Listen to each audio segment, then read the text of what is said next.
my banana pudding Jar-Faits. Oh. Yeah. That sounds like a name I would, Yeah, that's your name. For sure. I love that. No All right. bananas in fruit salad. Instead, they're in the parfait, where they belong. That's true, right? Solid, staying solid. Enveloped in creams. You didn't know I spoke French, right, GZ? Yeah, you're very French, yeah. I love that idea. As a matter of fact, you know, you see that at breakfast a lot with granola and stuff like that, but it's so smart to do it for dessert. Oh. Well done. Okay, obviously we know parfait, French for perfect, and I'm going to make a banana peanut butter Jar-Fait. Very simple. I want to show you the parts here. So this is just peanut butter that I've mixed with like whipped topping out of the tub. Then I've got some banana pudding. You can make it or just buy it in the tub. Some little mini vanilla wafers, and then obviously some banana. So on the bottom, I want to show you. I like to build the layers. So the first layer I like to put down is I love to dig deep for the peanut butter. And look how it's really nice and kind of mousse-like because we've blended it with the yummy whipped topping. It smells so good. You're gonna just wanna just actually start eating it right then and there. Then let's get some bananas into the game plan. Like to use them to push everything down. All right, some vanilla wafers. Just pour them in. Push those down as well. The more the merrier. I love when they're kind of like, you know, sweet nachos. Some are crunchy, some are soft, depending on how much contact they get with the pudding. And then, just over the top, some vanilla. Or you can do banana pudding. You can also go crazy and do chocolate pudding over the top and just have a complete banana chocolate extravaganza. And then you see I scooped out a little bit because I want to leave some room for a little bit of curb appeal. You gotta let them know what you're doing. And there you have it. Now, what makes this great for Mother Nature is it's a jar you can use over and over again. It's really full. But listen, if you don't overfill it like I just did right here, you put the little metal clamps on it and get it right into your cooler. And obviously, it's gonna stay nice and cold because we've got our iced tea packets, and you're good to go for your picnic. What do you think about those Jar-Faits, y'all? Just eat that one right now, Sonny. Oh, you don't have to tell me twice. If you haven't mixed peanut butter with whipped topping and dipped any kind of fruit in it, you're not living. I'm gonna share the secrets of a show-stopping dessert where the main ingredient is bread. Isn't that unlikely? I know that doesn't look delicious yet, but trust me, it will. It's peach and berry summer pudding. It's a classic English dessert, and it's delicious. And I'm just gonna unmold it. So you run a knife around the outside. This is layers of bread and fruit, all allowed to macerate overnight. I'm sure it was originally started because it uses up leftover bread and fruit, but it's so good you can make it with fresh bread and fresh fruit. And if I'm lucky, it's gonna come out of the pan in one piece. Oh, how fantastic. So let me turn the clock back 24 hours and I'll show you how I made it.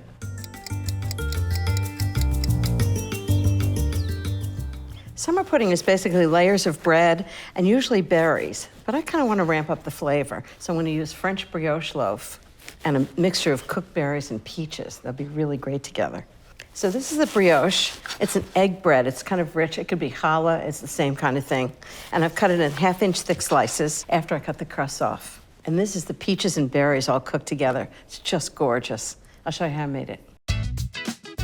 I put a pint of hulled and sliced strawberries into a pan with 1½ cups of sugar, 1/4 cup of water, and cooked them over medium-low heat.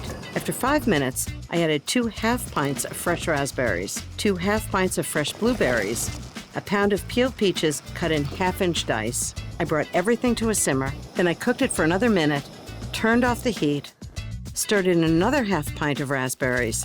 I added them now to keep them whole. And finally, 2 tablespoons of framboise, which is raspberry liqueur. So, big spoon of fruit and the juices too. It's really important because that gets into the bread. In the bottom, and then a layer of bread. What I'm gonna do is I'm gonna cut the bread so that it fits perfectly in one layer. You can even tear it. It doesn't even have to be cut. because you want it to end up being like a little cake. You can do this in any kind of a dish. Just remember that the bottom, when you turn it out, becomes the top. So choose something that'll look nice that way. This is gonna be fantastic. I'm just gonna keep going. So I'm just layering fruit and bread all the way to the top of the dish. And a final layer of fruit and syrup using every last drop. With the pudding assembled, I'll cover it loosely with plastic wrap. Put a plate on top, approximately the same diameter as the inside of the dish. Weigh it down with a heavy can to compress the layers, and put it in the fridge to chill overnight. I just want to show you the inside of this. It's incredible. Just cut it like a cake. Wow, love this. It's a great summer dessert. Isn't that fantastic? And of course, a little whipped cream always makes everything better. It's just cream, vanilla, sugar. Who knew there were so many things you could do with bread, even dessert? All right, so I'm making a pumpkin pie pudding. Anybody like pumpkin pie? All right, judges, please taste, and then I'm gonna show you how I made it. Okay, so I'm starting with a softened banana here in a bowl, mashing it with a fork. You look for a really ripe one, let it sit on your counter and get nice and dark. And I'm gonna add into that some canned pumpkin. Oh. That goes right in. So mine has, some stuff that's good for you in there mixed in with the sugar. Now, is that pumpkin pie filling or just straight up pumpkin? It's straight up pumpkin. And I always find that I open a can of that and I've got just a little left. So I'll either mix it in my yogurt in the morning, or I'll put it in a smoothie, or like this, you can make a little pumpkin pie pudding with it. Yeah. And then I'm gonna add to it my vanilla pudding. So that goes right there's the pudding in. part. Vanilla.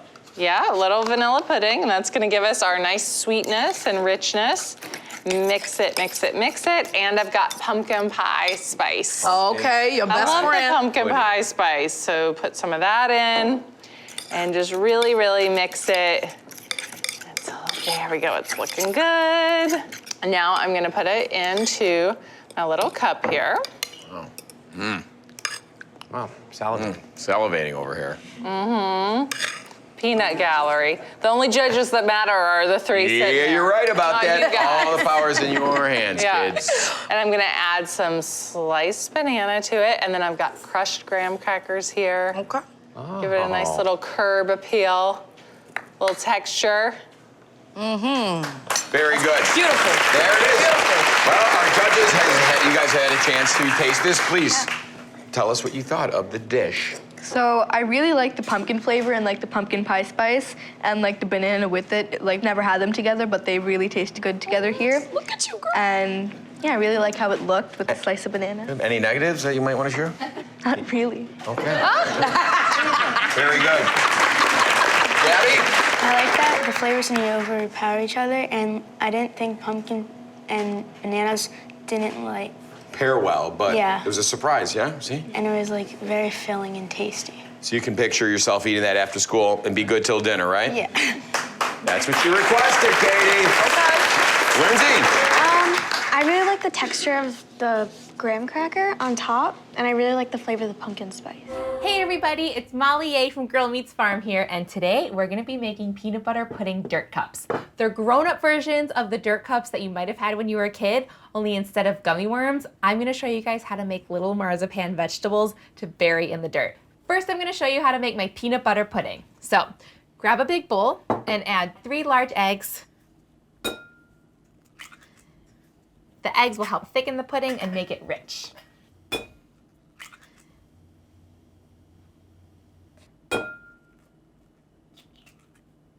And then in addition to these 3 eggs, we want to add 2 egg yolks. So grab a small bowl that you can keep the whites in.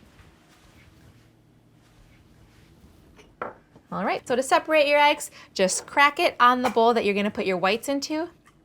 Open it up and just pour the yolk back and forth from one side of the shell to the other, and eventually all of the whites will drip out. And you can save these egg whites in the fridge for up to a few days, and you can use them to make meringues or an egg white omelet or an egg wash. Don't let those go to waste.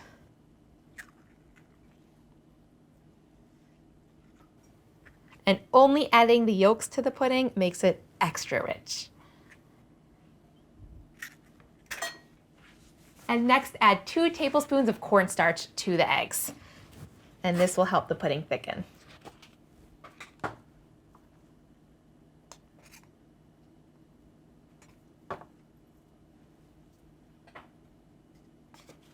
Now whisk this to combine. Whisk it really well to get out any lumps in the cornstarch. You want to get rid of those lumps. My favorite restaurant growing up had dirt cups on the kids' menu. And it would come with a big old gummy worm, and it was chocolate pudding with chocolate cookies on top. It was the best. And now, just set this aside because we're gonna mix up our milk mixture.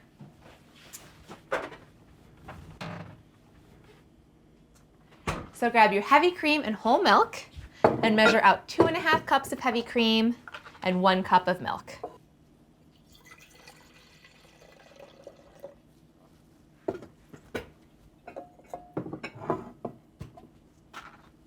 And this blend of whole milk and heavy cream gives you the perfect thickness. And instead of just using all whole milk, it's richer with heavy cream. Okay, so pour the heavy cream and the whole milk into a big saucepan. And then sweeten it with 3/4 of a cup of sugar.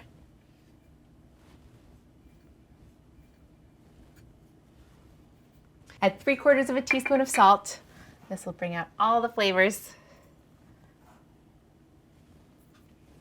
Add a splash of vanilla. This goes really nicely with the peanut butter flavor. And then 3/4 of a cup of unsweetened peanut butter. And you can practically use any nut or seed butter in this pudding. You could use pistachio butter, cashew butter. You could even use tahini, which is ground sesame seeds. Oof, I think I'm gonna make that one next. And this just adds that delicious peanut buttery flavor and also makes the texture that much thicker. Peanut butter is one of my favorite ingredients. I'm such a sucker for nutty sweets. And when you're storing peanut butter, you know, a lot of people store it in the refrigerator, but it's so hard to scoop out when it's that cold. So I keep it at room temperature. And as long as you use it up by the expiration date, it's fine. Grab your whisk and whisk this together. And then you can also turn the heat on and let this heat up. So turn on to medium high. And you want to whisk it frequently so that the milk doesn't scald on the bottom. Every year for beet harvest, I make the truck drivers tons of sweets to keep them going throughout the harvest. And Nick suggested that I make like little beet fields with marzipan sugar beets and with butterscotch pudding because that's his favorite. So this is just a variation on those. You want to cook this, whisking frequently until it's steaming. I'm just going to clean up a bit while this heats up.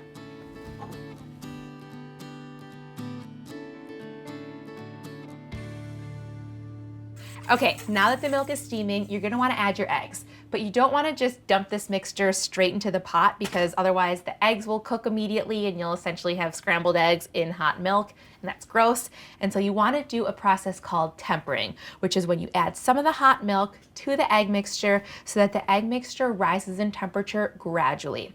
And you wanna whisk it continuously as you do so that the eggs stay smooth. So grab your ladle, and transfer your whisk now to the egg mixture. And so with one hand, you're gonna be whisking the egg mixture, and with the other hand, you're gonna be ladling in some of your hot milk. So whisk it vigorously, and then drizzle in the hot milk. Are you getting the hang of this? Add another ladle. Okay, why don't you feel the bowl to see if this mixture is starting to get warm? If it's not warm yet, if it's still pretty cold, you can add another ladle of the hot milk. Is your arm getting a workout? Mine is. I'm earning the pudding. Okay, now that the egg mixture is warm, you can pick up this bowl, transfer your whisk back to the pot with the pudding, and now as you whisk the pudding, drizzle in the egg mixture slowly.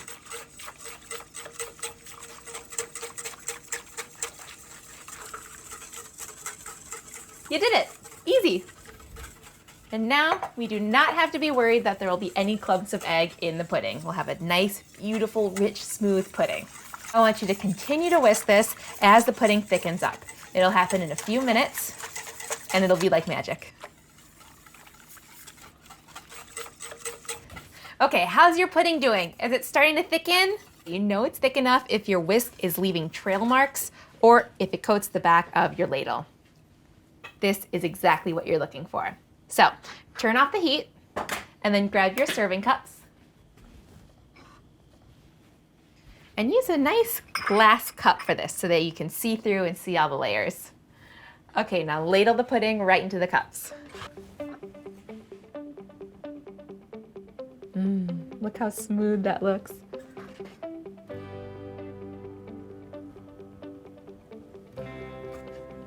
All right. Okay, and leave enough space at the top so that you can fill it up with your cookie dirt and the marzipan vegetables.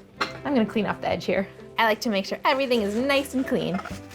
And it's easier to wipe it off now while the pudding is hot before it sets. Keep this on standby in case I need to clean off more edges.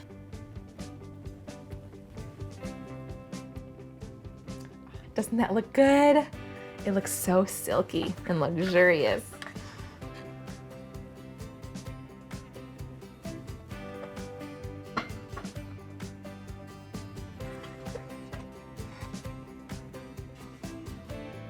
Pudding is so easy to make. I love that it's a great no-bake dessert.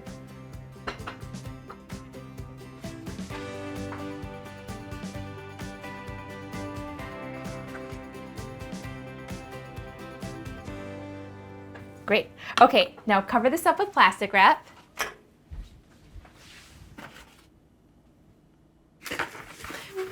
Now, if you weren't going to be topping it with cookie dirt, I would say press the plastic up against the surface of the pudding so it doesn't develop that film on top. But because we're topping it with cookie dirt, that's okay.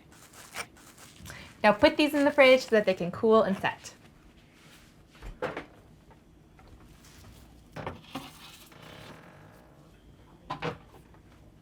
Now while the pudding's cool, I'll clean up a little bit and then show you how to make marzipan vegetables.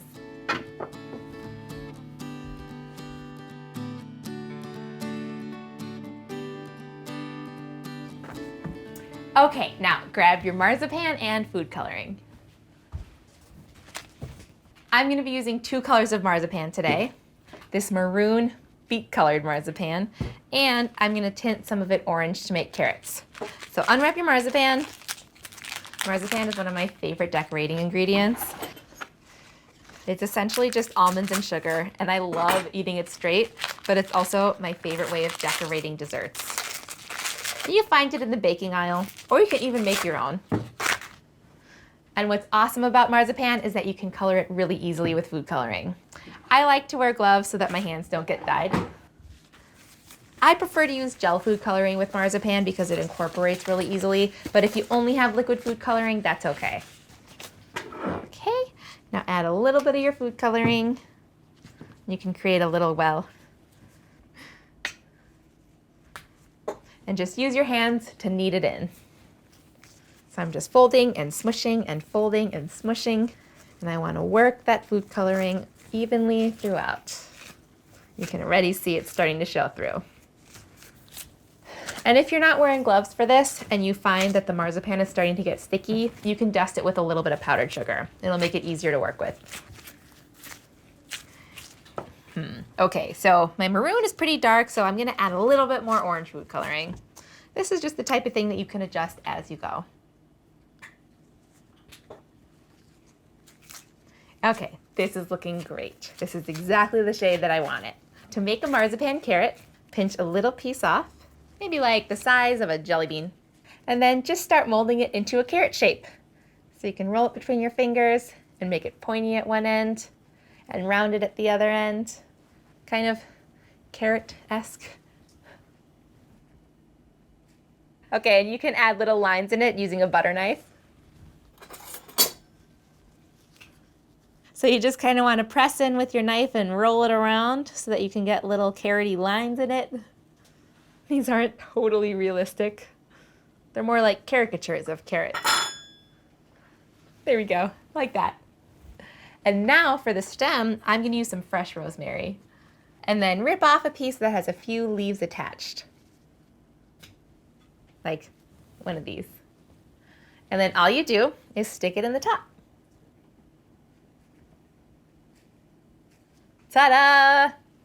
You're a marzipan master. Okay, so make as many carrots as you want now. I'm gonna move on to the beets.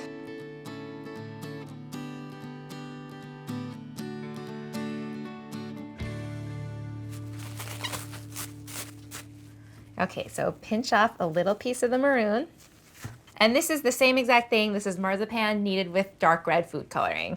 And now a beet shape is more like a ball with a little point coming out the end. So you can roll the ball and then pinch off a little skinny point and then just work it so that it's nice and smooth. That looks like a beet, right? Oh, it needs a stem, of course. So grab a longer rosemary piece. That's a good one.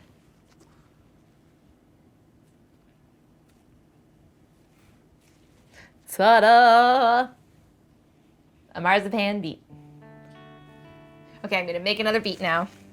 And once you guys get the hang of this, there are so many different things that you could do with marzipan.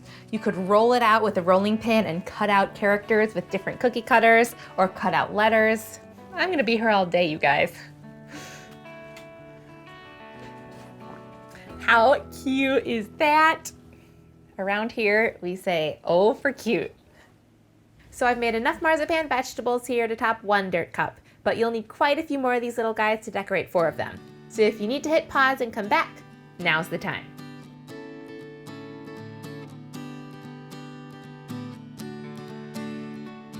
Now stick this in your fridge.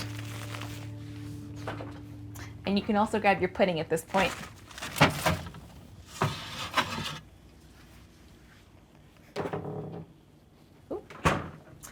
And you can get your cookie dirt. And this is just ground up chocolate cookies. The pudding is looking nice and firm. And now everything's ready to go. I'm gonna show you how to assemble. So grab a spoon and your cookie dirt. This is just smashed up chocolate cookies. And spoon it right over the top of the pudding. And use a good thick layer because we got some big vegetables to plant. I love eating dirt cups. Dirt cups aren't only cute to play with, they're also really tasty to eat because the cookies mixed in with the pudding is a really nice textural experience. Now take your marzipan vegetables and plant them in the dirt.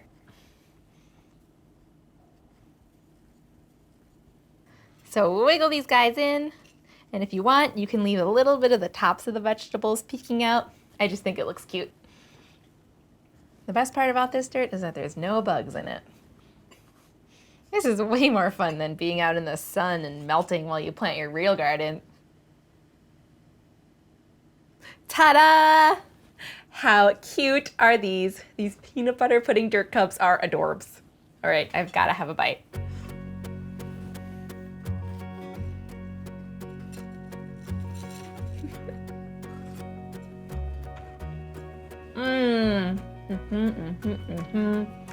Peanut butter and chocolate, a perfect match, and that pudding is so rich and thick and creamy. I hope you guys enjoy these. Eating your vegetables has never been so sweet.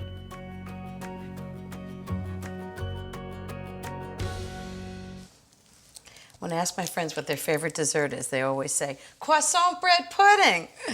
So that's what we're gonna make for dinner tonight. And what's amazing is, it's so easy. So the first thing I'm gonna do is make the custard. I have 3 whole eggs and 5 egg yolks, and I'm gonna add in 5 cups of half and half. I know, it's a lot of half and half, but I wouldn't recommend you eat this every day. It's a special occasion. Whisk that in. And then I need 1.5 cups of sugar and 1.5 teaspoons of vanilla. The good news is you're not gonna believe how easy this is to make. Whisk that all up. This is really like a bread pudding, except I'd sort of turned up the volume and made it with croissant. So that's it for the custard. So I'm gonna get my dish ready. So I'm gonna cut these croissants. These are a little stale. They came out of the freezer, they were left over. You can use fresh croissant, but it's really better, interestingly, to use stale ones because they're drier and they absorb that custard better. I actually decided to try it with croissant because I thought they're sort of lighter and airier than bread, and I thought it'd be really nice to see how it worked. I have about 6 croissants here, but You can really use as many croissants as will fit in the pan. You want 2 layers of croissant.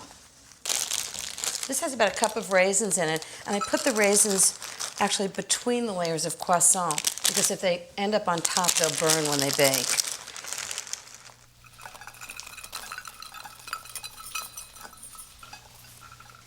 Then I'm going to put the second layer on. All right, now I put all this fabulous custard on. Just pour it over the whole thing. Now comes the fun part. You have to just get the croissant to absorb all that custard by holding it down for a minute. You can see the bubbles coming up, so it's absorbing all that gorgeous custard. So I'm gonna let that soak for a minute while I get the water bath ready. So it's always a good idea when you're making custard to put it in a water bath. It actually keeps the temperature down. And a lot of people say you have to boil the water. I just use really hot tap water. The easier the better. So I'm going to cover the pan, not just the dish, but the whole pan, with foil. I'm going to put it into a 350-degree oven for about 45 minutes. And by then the custard's going to start to set. And then I'll take the foil off, bake it for another 45 minutes, and you'll see it's going to get really puffed and brown and just gorgeous. And in it goes. Carefully, because you don't want water in the custard.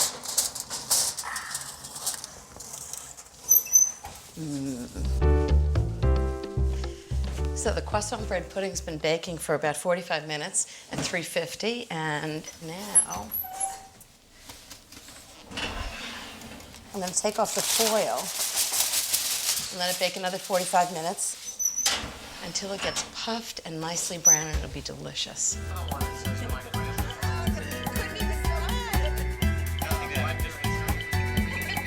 be the barefoot contestant. He can be the barefoot baby. I'm just going to get the croissant bread pudding out of the oven.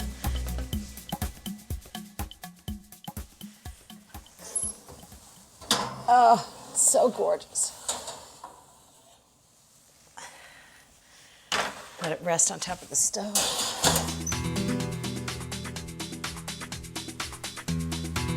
Chia seed pudding parfait. Oh, Wow, Sonny. Oh, yeah, we're gonna layer the love. That's right. I've got a fun way to layer it up. I'm gonna show you in a second. But first, let's work with the chia seeds. Now, Katie, I know you're proud of me. I love chia some chia seeds. seeds. So healthy, so good for you. Omegas. Yeah, good Fiber for the alert. gut. Mm-hmm. So you can get them at any grocery store now. I think like maybe 10, 15 years ago, you had to search hard, but you can get these in a bag usually. And this is a few tablespoons of chia seed here. I'm going to sweeten it up with a little bit of honey.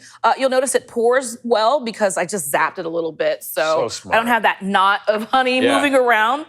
You're just gonna move this around. And Jeff, you've got some hazelnuts there and some of those banana chips that are kind of lightly salted. You can find sometimes at the checkout. Just chop those together, put them back in the bowl. That's gonna be the topping. Let me get my oat milk out of the refrigerator. Okay, it's a good combo. I like this. Oh yeah, it's super rich and creamy. I love it. It's delicious. It's gonna make everything nice and velvety when the pudding comes together. Just measure out the right amount. It's really cool when you just let it bloom on its own, and it doesn't take long, just a couple of hours. Whisk it together. So that's the honey, the oat milk, and the chia? That's all you need to make this pudding. It's unbelievable. And you feel like it's a guilty pleasure, you know what I mean? Yeah, that chia is like kind of this magical thing. It just opens up when it hits that liquid and gets super creamy. Yeah. I Look love at that. Look at that. That's I love crazy. the crunch in your teeth when you eat the chia seeds. Oh, it's like a nice poppy seed pop. Do you know what I'm saying? And actually, I think the first time I had chia seeds on a salad, I thought it was poppy seeds. And I'd even mentioned it to you, and you're like, no, those were chia seeds. And so I just love the fact that they bloom like they do. They create a nice gelatinous pudding for you. If you do this and you feel like the pudding's a little bit too tight, just a little bit more oat milk to loosen it up. But this is perfection right here. Let me get a spoon out so you can see. When I grew up, chia seeds were that little thing you water and they grow. You remember that? Look at that. Okay, so I'm gonna make the levels of the parfait because that's what we're gonna do here. Very simple, so many different flavors if you want, but I've just got one banana that's been frozen. Ooh. You just kind of mash it up. I'm just gonna break it up. Look at that. help it out. And then I always have overripe bananas in my freezer. yeah, I mean, Always. We make so anytime a many banana starts smoothies. going ripe, I just get it out of the peel, mash it flat, put it in the freezer, and it's good for smoothies and our parfait. On top of that, you guys have seen this 2-ingredient kind of ice cream, if you will. You take the frozen banana, a little chocolate hazelnut spread, blitz it up until it's smooth. You good, Jeff? I wish I had one of those about now. It's like, wait a second, I could have put the nuts in. I'm like, oh my God, look at the veins in my forearm, bro. Oh, I feel I'm for you. I vascular. feel But for look you. how easy it comes together. No, this is gonna Right? be good. I love the banana hazelnut combo too. It's gonna be good with that chocolate. It really is. And then, I mean, we're at the finish line. You're just gonna take your cup, and I like to start with a layer of that sweetened by the honey chia Ooh la pudding, la. that rich and creamy oat milk. And then I'm gonna go in and scoop out some of our luscious. Oh, I'm making one of Banana. these with you. Okay, Chia first. Yeah, it's so good. It's perfect on like a hot summer day. And I gotta tell you, sometimes I have this for breakfast or for dessert at dinner. And both times it feels indulgent and so wrong, but right. Here you go, that's your middle layer. Oh, look at this. Bananas And then a little bit more of that chia pudding over the top. I like the way it's hidden. And then, you know, Alex, you mentioned that pop of the chia seed. I love it too, but you know, I'm also team texture. So I like to come in there with some of your nuts and Beautiful. that banana.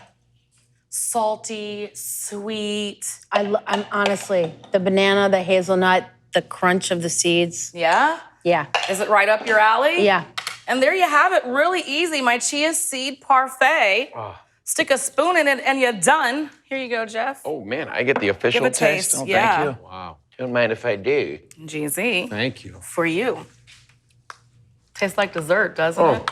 it's almost Oh, like no. you know when you eat like a peanut butter banana sandwich that has that, it has that vibe. But it's so cooling and refreshing. It really is. Welcome back to our dinner party on a dime. Jeff, we have saved so much money on this meal. Are you gonna blow the budget on dessert? No, but we've saved so much, I just bought a plane. High five! Hey! All right. I am definitely not gonna blow the budget on dessert, but this will be, I promise you, the perfect sweet ending to our meal with a classic money-saving ingredient, rice. Yes. Okay, yeah. Still eternally money-saving, right? Always very affordable. So let's make my rum raisin rice pudding with malted whip and hazelnut crunch. Whoa! How many words are in that dessert title? a lot. But not a lot of money. Starting with, believe it or not, a great way to save to get a ton of vanilla flavor, and rice pudding and vanilla are a match made in heaven, I believe, is buying a whole vanilla bean. I know they're expensive, but we're only gonna use half.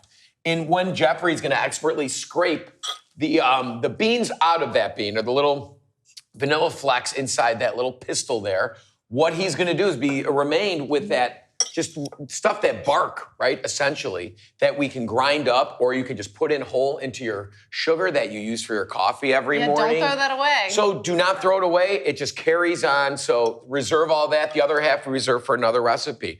Now in here I have 6 cups of whole milk, okay? Half a cup of sugar and about a teaspoon of salt. To this I'm gonna add some long grain rice.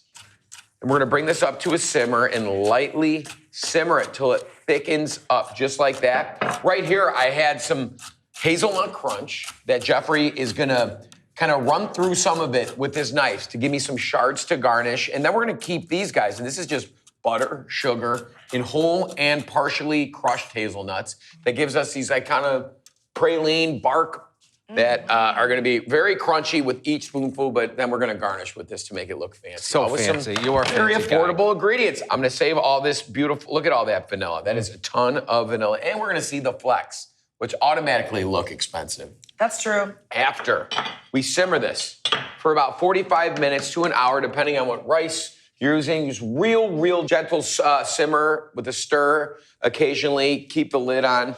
And what we're left with is just beautiful, thickened, slightly sweet.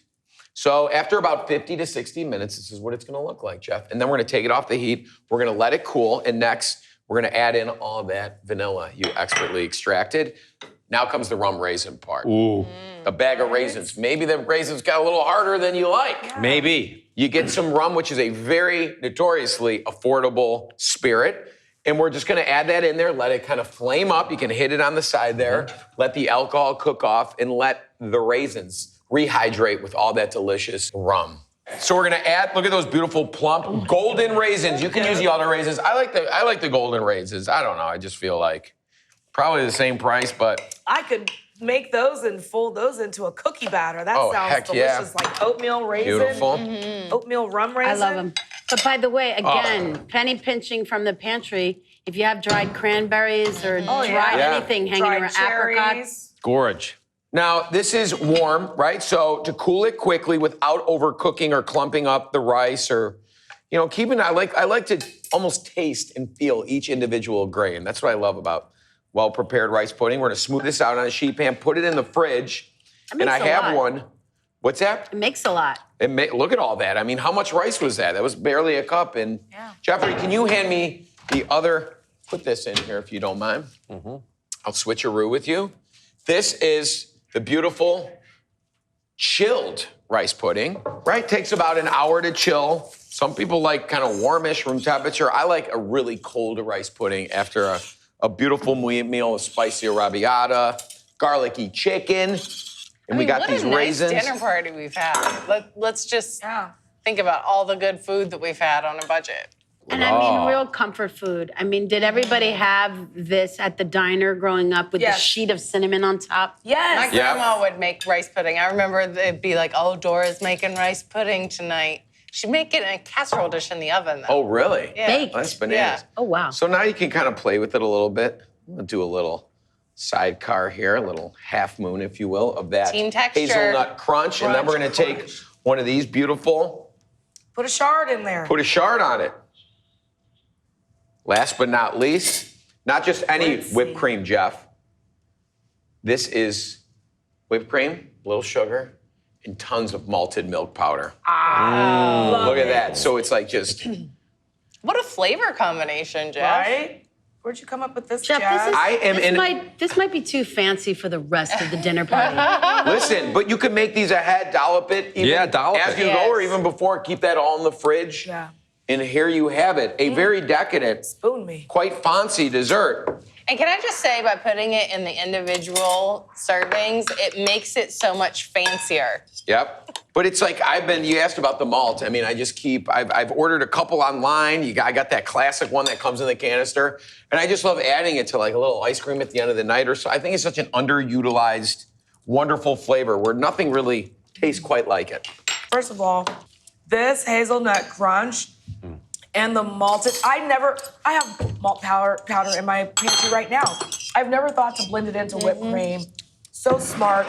There's this like kind of caramelized burnt thing that goes along with the hazelnut crunch that really goes well with this like foamy mouth fill. The whip just fills up your entire mouth. This is so good. You have to, each one of these by themselves is delicious, but together it's Da bomb. so rich. All right. I cannot believe it. So the first thing I need for brownie pudding is 4 eggs and 2 cups of sugar.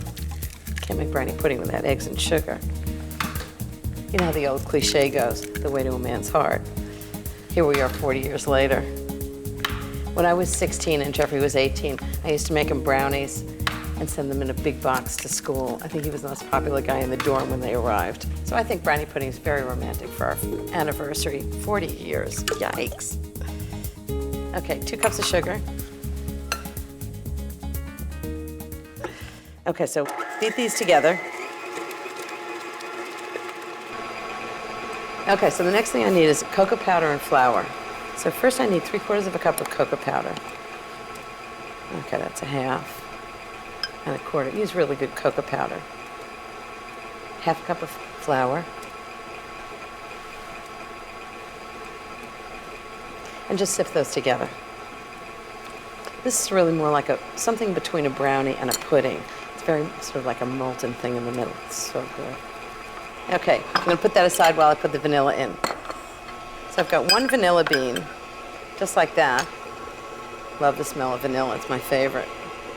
Just gonna snip off the end And then run my knife right down the middle and scrape out the seeds. And just put them right into the mix. Actually, I'm going to show you what this looks like. It's amazing. It's so thick and light yellow. And when it comes off the beater in a ribbon, it's just like that. There's always like one ingredient in a dish that you really can't quite taste, but it makes everything else taste better. And in this one, it's 1 tablespoon of framboise. It's raspberry liqueur. I'm just going to put it on very low speed and just slowly add the dry ingredients. Don't want to make any lumps. So the key about baking this brownie pudding is that it's sort of molten in the middle and it's baked on the outside, so everybody gets a little of each. This smells so delicious. It smells so chocolatey. Fantastic. Okay, the next ingredient is butter. Now don't start with me, you can't make brownies without butter. I've melted 2 sticks of butter and let them cool a little bit. I'm just gonna pour it right in.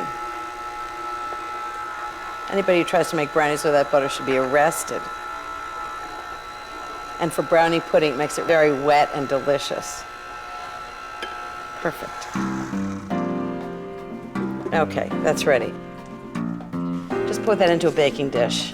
I've got a 9 by 12 pan that I've already buttered.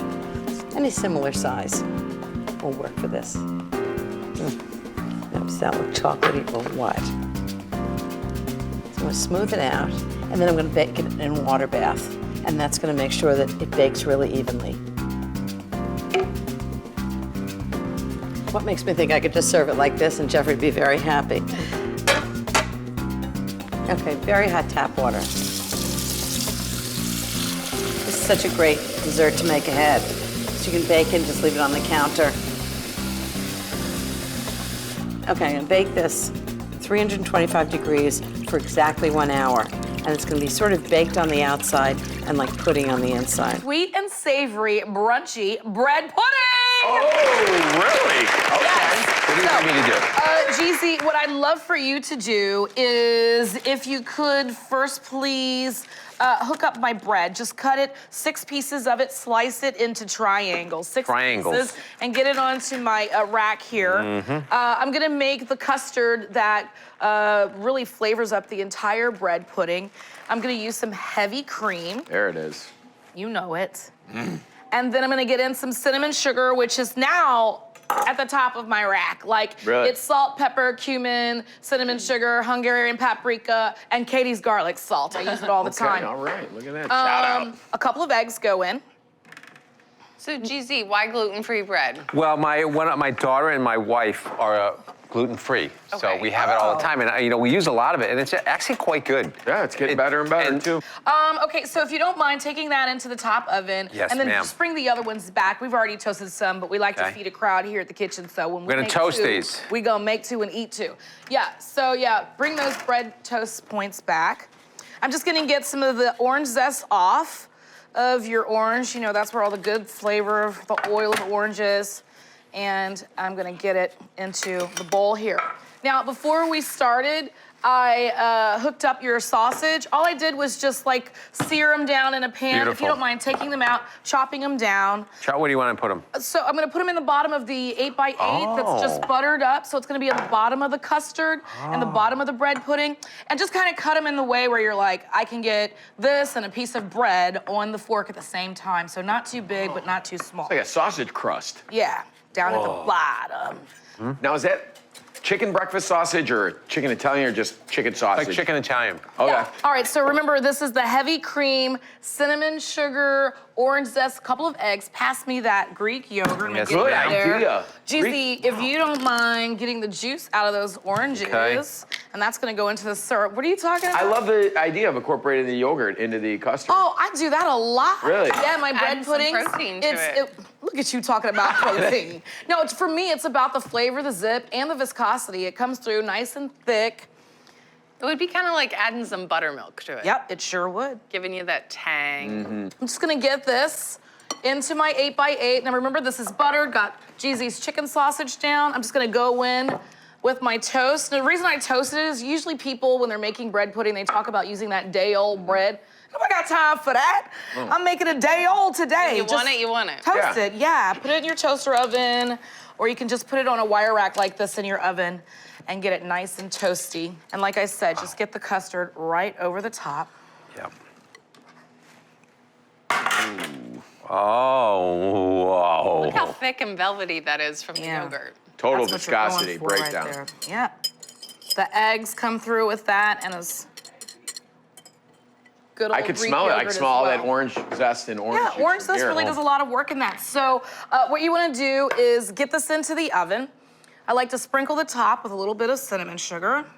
It's like the top of a muffin, you know? Yeah, it is like the top of a muffin. All right, so I've got the oven at 375 degrees. This takes about 30, 35 minutes. So start it uncovered, and then when you start to see it golden brown, cover it so the rest of it starts to bake. Ooh. Can you soak this overnight? I mean, can you just ahead of time? Yeah, you could. Well, I wouldn't do it like overnight, but you can kind of like do it in the morning and then have brunch with your girls around noon. You know what I'm saying? That bread might have a different reaction soaking up all that custard because it is gluten-free. So you don't have to flour the grain. Ew, that's what you've done. Let it hang out for a second. I will reveal it once we make the syrup that is also inspired by GZ. Now, GZ, you should love this, okay? Oh, I can't wait. You always pick on me for using OJ, I know. OJ. Yes. It's like your chicken stock. It is. I love Right? orange Everything you have juice. OJ in everything. Yeah, I mean, it's Morning, zippy, noon, and it's night. sweet. It's the broke man's, you know, white wine vinegar. You know Hey, what I'm whatever saying? makes you Champagne happy. vinegar. So remember a few years back, GZ made a maple syrup that he steeped with just simply rosemary, and it was Yes. like super divine. And I know, GZ, you love fennel in your Love sausage. fennel. So I'm just gonna put some fennel and some maple That syrup. ties in, right, with the chicken With sausage. your sausage, yep. And then I'm gonna add in that fresh orange It's juice. a great idea. And then just a little pinch of salt. You're gonna stir this up and then just let it cook down until it's back to that syrupy consistency that maple syrup has, just like that. Just Oh, I get see it what in. you're gonna do. I mean, it has to be delicious. The fennel and the orange is such a magical combination. It really Okay, is. you could put that in a cocktail. That's instead what of I was simple just syrup. thinking. know what? Bourbon. All right, you guys Isn't that ready good? for this? Tastes like it's an anise from the fennel. Uh-huh. It's like, oh man. All right, GZ, I hope I did your grocery shopping proud. Wow. Smells good. This is my chicken sausage bread pudding. That is gorgeous. Well done. Beautiful. Are you gonna drizzle everything? Little drizzle over Yeah, the that's top what you of gotta that do. fennel maple syrup. That is beautiful, Sonny. And then Wow. just go in. This could be like a breakfast for dinner. Well, this is like such a great brunch dish. You just put this out and people just help themselves. And there's like surprise sausage on the bottom. Surprise sausage is always a good thing. You know, I saw you do it, and I'm like, there's not enough batter. You need more batter. It's gonna get dry. It's not dry, it's perfect. Wow. I cannot believe Cover it. that Give me what I some. gave you, you turned into this. This is a sensational dish. It is both light, floral, sophisticated. We're making banana pudding, but not just any banana pudding. We're making the real deal, ultimate banana pudding. It's going to be great. So we got some eggs separated. We've got 8 eggs. They're separated right now, right? And we're not going to use the whites for this recipe. Some recipes call for like a whipped meringue topping. I like whipped cream on top of mine. So we're going to save these for something else. Okay, so we got 8 yolks here in a bowl. We've also got a pot here that we're going to turn on to sort of like a medium-low temperature because we want to start to warm a quart of milk. Okay, so the milk and the yolks and also a little bit of cornstarch, we're going to put together the base for the banana pudding, which is sort of a homemade pastry cream. It's really delicious and really easy. Okay, so we got our milk here, right? So the milk is going to go into our pot. And we want to bring this up to temperature. We don't want to boil it, we just want to scald it. We want to bring it up to a temperature where it's starting to steam, and then we're going to temper that into the yolks a little later. All right, so you got about a quart. All right, looking good, about half of this. Just gonna let that come up to a simmer. All right, now with our yolks, we're gonna go ahead and start to flavor this stuff. Now, when we're making a banana pudding, it needs to taste like banana. You can use banana extract if you like. I prefer creme de banana. It's a banana liqueur. I think it tastes absolutely delicious. So we're gonna add a little bit of creme de banana to our yolks. And just give a little splash right on top. It's very strong, so a little goes a long way. And then I'm also gonna add a little bit of bourbon. This is the ultimate banana pudding after all. Now, I like that sort of that sweet corn mash flavor. I think it's going to be really good. It's also very southern. It's going to taste delicious. A little splash of bourbon right on top. All right, and then we're gonna add some sugar to this. So I've got 2 cups of just regular white granulated sugar. I'm just gonna eyeball this. All right. All right, so you got 1 cup. All right, 2 cups. All right, perfect, looking good. Now we're gonna take this, I'm just gonna whip this together. All right, gonna give this a little stir. And this is gonna be the color and also the richness of our pastry cream. And now we're gonna need to tighten this up with some cornstarch. And that's gonna give it that sort of glistening, sort of a silkier texture where flour can be a little thick. You know, sometimes you taste that. The cornstarch has a tendency to just disappear where you really kind of focus on the flavor of the banana. So we've got 1/2 cup of cornstarch in here. All right, so we're making a big pan of banana pudding, so we want quite a bit. So it's 1/4 of a cup and another 1/4 of a cup, which makes a 1/2. All right, bang. So we've got our warm milk here. We're just gonna splash in about 1 cup of this. If we add all of it, it will definitely scramble the eggs. And then we're gonna fold this mixture straight back into our milk here. Okay, so once it starts to thicken, all right, it's gonna cook up pretty quick. So you wanna turn the temperature off and just let the whole thing really start to come together on its own. We're gonna add a few more things to this, a little pinch of salt, some really good pure vanilla extract. And then last but not least, 2 tablespoons of whole butter. Isn't that great? I'll slowly give this a stir. To incorporate everything, and we are good to go. Now we definitely want to chill this down. We're gonna fold some sliced bananas into this a little later. You don't want to put them in right now because the bananas will turn black in 2 seconds flat. So I've got a big bowl here. This is great. This is definitely one of those recipes where somebody's gonna want to lick the bowl, all right? Check this out, you're gonna love this. Pastry cream, look at that. Boom. Isn't that gorgeous? All right, so guys, we're gonna let this cool down just a little bit. And then a little later, we're gonna pour it over top of some vanilla wafers, and then top it off with some whipped cream, some shaved chocolate. It's gonna be off the chart. So we got some plastic wrap. We're just gonna put it right on top so it doesn't form a skin. Look at that. All right, now we're gonna put this whole thing together. So we left the pastry cream, right, on the counter to let it cool down. I've got some bananas back here, and when you're shopping for bananas for a banana pudding, you want to make sure they're bright yellow. So when you chop them up, they stay nice and white. It's good for the presentation. So we got that. We also got some vanilla wafers that we're going to soak with a little bit of creme of the banana. You know what I'm talking about? We're going to set all of this up, and then we're going to top it off with some whipped cream, and it's going to be delicious. It's my ultimate banana pudding.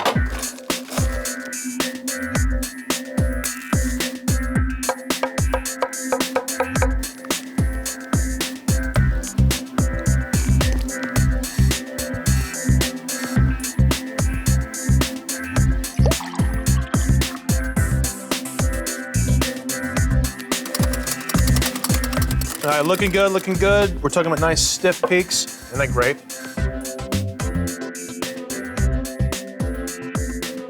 Look at that. What?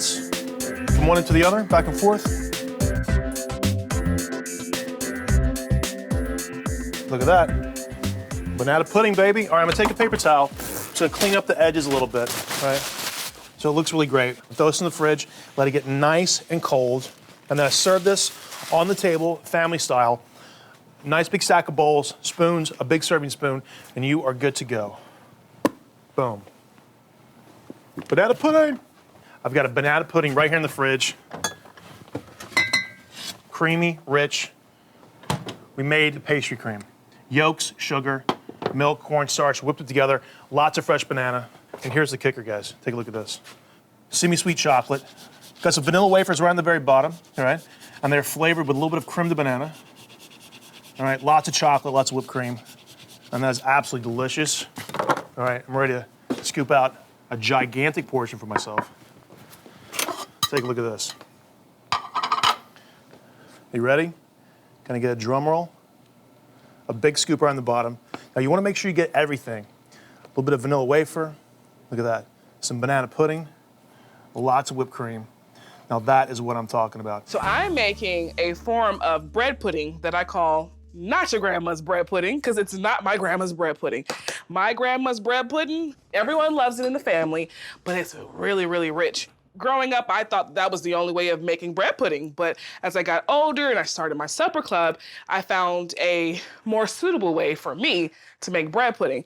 So it's a cinnamon raisin bread pudding, but it's so light, it's so airy, and it's delicious as I make a nice little sauce that goes on top, and it has been one of my favorites at the supper club. I'm starting off with 6 eggs, this entire quart of heavy cream. It's so decadent, and it's actually kind of light. It gets really fluffy once it bakes because of the eggs, but it's so, so, so, so delicious. To that, I'm gonna add 2 cups of white sugar, 2 cups of brown sugar, 1 tablespoon of cinnamon, teaspoon of ginger, gives it a nice little kick, 1.5 cups of raisins. Give this a whisk. All right, I'm gonna put this to the side and cut my French loaf. I've used different types of bread. My grandmother actually uses stale bread, like day-old bread, and she uses the sliced bread. You can basically use any bread that you like. I've used this with brioche. I've made this recipe with cinnamon raisin bagels. So whatever bread you got in your house, you can make bread pudding with. Just make slices like this, and then once I've sliced the bread, I'm gonna go back in, just cut them up into 4 equal chunks, just like that. And bread pudding is a really great dessert to feed a lot of people. I mean, a pan will go a long way. One last ingredient, 2 sticks of melted butter. What is bread pudding without butter? And I make sure that it was nice and cool because, of course, you don't want to add hot butter to eggs. It will curdle. You don't want scrambled eggs in your bread pudding. Mix it up. As soon as that butter hit that, ooh, it's got a whiff of that cinnamon and that sugar. I want to make sure that every piece of bread gets some love.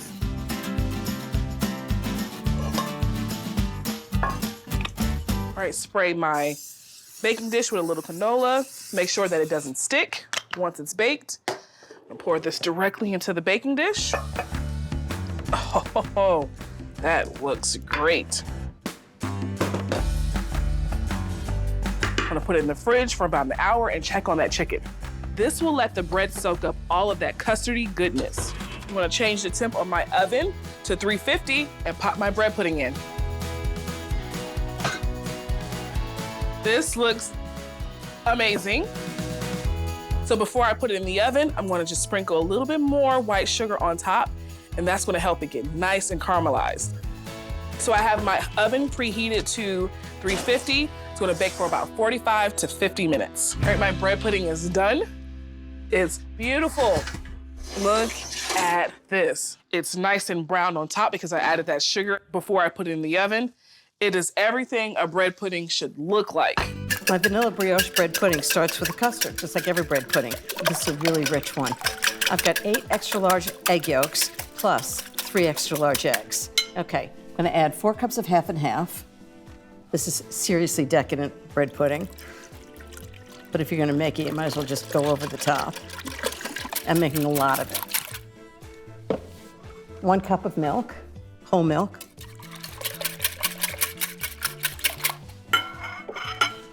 1 1/4 cups of sugar. This is bread pudding for a party. Lots and lots of it. 2 teaspoons of good vanilla. Just make sure you use pure vanilla extract, the real deal. And just because you can never have too much vanilla, I'm gonna put the seeds of a whole vanilla bean in. Just cut off the end, run your knife right down the middle, and then scrape out the seeds with your knife. And that way, you'll have both the flavor of the vanilla, but also it'll look like vanilla, which I love. You know, it's like ice cream that has vanilla seeds in it. Put it right in. That's gonna be really good. Whisk it all together. Bread pudding's really a very homey, kind of old-fashioned dessert. Doesn't seem that special, but when you make a really good one, everybody wants to have it. Okay, that's the custard. Next, the bread. So what I did was I took a 12-ounce loaf of brioche bread that I just bought from the store, and I sliced off 5 big slices, 3/4 of an inch thick. And then I took the rest of it and made bread cubes out of it, maybe about 3/4 of an inch thick. And that way, bread pudding is going to have 2 different textures. I toasted them all 350 degrees for 5 minutes, and it takes the moisture out of it so the custard gets into the bread. Makes a big difference. Okay, so these slices are just going to go right into this pan, just like that. I want to fit them all together.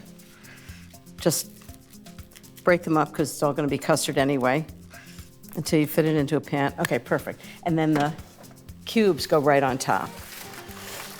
And you'll see as it cooks, the cubes get kind of toasted on top. So the texture is really nice. So when the bread pudding comes out, you've got a nice custard on the bottom and kind of the top of the cubes are a little crisp. Flavor is really important to me, of course, but the texture is equally important. Okay, now I'm going to pour the custard on top. I'm going to pour it on slowly, and it's just going to get absorbed by the toasted bread.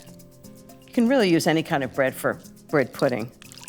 This is brioche, but sometimes I make it with croissant. If you raise the bar on the bread, you really change the quality of the bread pudding. Okay, I'm just going to press it down. I'm going to let it rest, and then bake. A little bit of patience is required, but it's so worth it. First, I'll put the dish into a roasting pan and let it sit for 10 minutes, just for the bread to absorb the custard. Next, I'll pour about 1 inch of really hot tap water around the pudding. Cooking it in a bain-marie means it won't get too hot and it will cook evenly. Then, I'll cover the pan tightly with foil, making sure it doesn't touch the pudding. Cut a few holes for the steam to escape, and put the whole thing in the oven to bake 350 degrees for 45 minutes. When the time's up, I'll remove the foil, bake it for another 45 minutes, and test whether it's done by inserting a knife into the center of the pudding. If it comes out clean, it's done. And it is. Perfect. So now you see why I do the cubes of bread on top, because it gets really crisp, those brioche cubes. I'm just gonna see if I can get it out of the pan. Whoa, this is a big one. Now I'll show you how I serve it. So I like to dust the top with a little bit of confectioner sugar, just a little. I wish you could smell this. It smells amazing. Okay, just a little bit, not too much.